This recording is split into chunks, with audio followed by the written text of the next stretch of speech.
Hi students, welcome in the online classes of DAV School. As you know, in the class 6th G Science, we are on chapter 11th.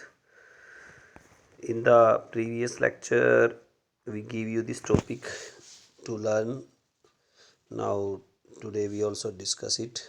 It is better to be safe than sorry. It has been well said, electricity is a good servant but a bad master.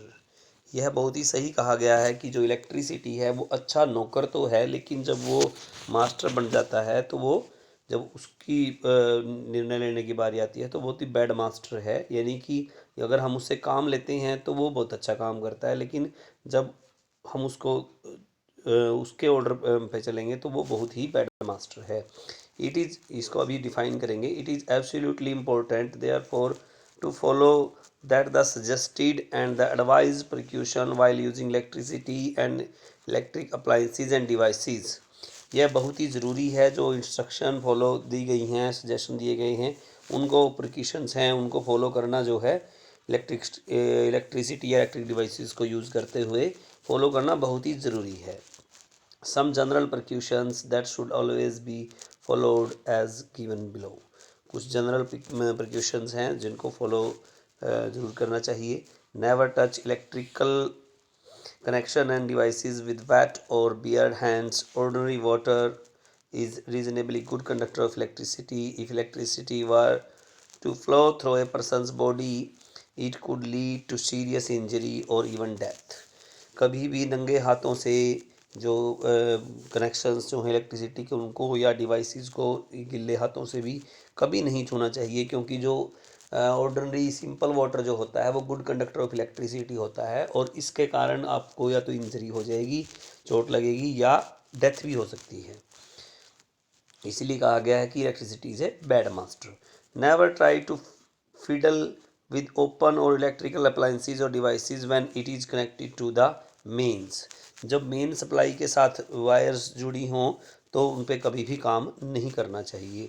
Always respect warning sign, do not go near any setup the word danger is written. जहाँ पे danger लिखा हो, electricity के जो भी main जगह होती है वहाँ पे डेंजर लिखा होता है, वहाँ पे कभी भी उसके पास नहीं जाना चाहिए।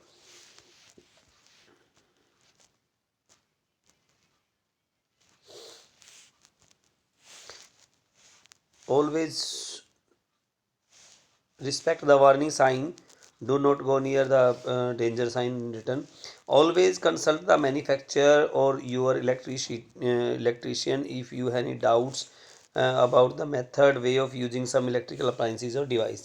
अगर आपके किसी भी इलेक्ट्रिकल डिवाइस या इलेक्ट्रिसिटी के अंदर कोई भी प्रॉब्लम आ गई है तो आपको अपने मैन्युफैक्चरर या इलेक्ट्रिशियन से बात करनी चाहिए। It is always good idea to use rubber plastic gloves or rubber soled shoe wear while working with electrical devices and appliances। यह है, जब भी इलेक्ट्रिकल डिवाइसेस और अप्लाइंसेस के साथ हम काम करते हैं तो उस टाइम पे रबर के ग्लव्स या शूज जो हैं वो पहनने चाहिए। The simple practice wearing rubber gloves and rubber sandals while handling, repairing electric appliances, devices or connections can save us from the possible electric shock and electricity related accidents। इनको जो rubber के gloves या shoes हैं उनको पहनने से हम electric shock से या एक्सीडेंट से बच सकते हैं। Now we have keywords. First one is battery, a combination of two और मोर इलेक्ट्रिक सेल्स। दो या दो से ज़्यादा इलेक्ट्रिक सेल्स का जो कम्बिनेशन है वो बैटरी कहलाता है। Conductor, a material object which easily allow electricity to flow through it. Conductor क्या है, जो इलेक्ट्रिसिटी को अपने अंदर से आसानी से पास होने देता है, तो वो कंडक्टर कहलाता है। Electric cell, a source of electricity, electricity का सोर्स जो है क्या है, electric cell. Electric circuit, complete and closed path through which an electric current can flow. Complete और क्लोज पाथ जो है जिसके अंदर से इलेक्ट्रिक करंट फ्लो करता है उसको इलेक्ट्रिक सर्किट बोलते हैं। Electric switch, a device for making और breaking an electric circuit. Electric circuit को बनाना या तोड़ना जिस डिवाइस के द्वारा होगा वो इलेक्ट्रिक स्विच कहलाएगा। Filament, a thin coiled wire in a bulb that get heated up and gives light when electric current flow through it. एक पतली कॉइल्ड वायर होती है बल्ब के अंदर जो कि गर्म हो जाती है और लाइट प्रदान करती है जब उसके अंदर से करंट फ्लो करता है. And the next one is LED,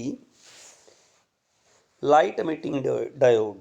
LED की फुल फॉर्म होती है light emitting diode. And eco friendly source of light. ये eco friendly source of light है.